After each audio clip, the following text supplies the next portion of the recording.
అనగనగా ఆ ఊళ్ళో ఒక రాజు ఉండేవారు. ఆ రాజు దగ్గర ఒక వజ్రం ఉండేది. ఆ వజ్రం ఒకసారి దొంగతనం జరిగింది.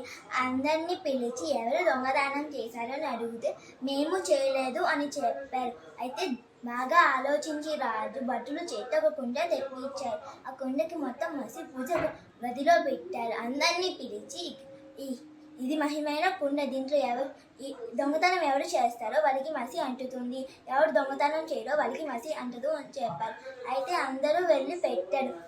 దొంగతనం చేసిన వాడు వంతు వస్తుంది, ఎలా మసి అంటుతుందేమో అని చేయి పెట్టకుండా వచ్చేసేసాడు.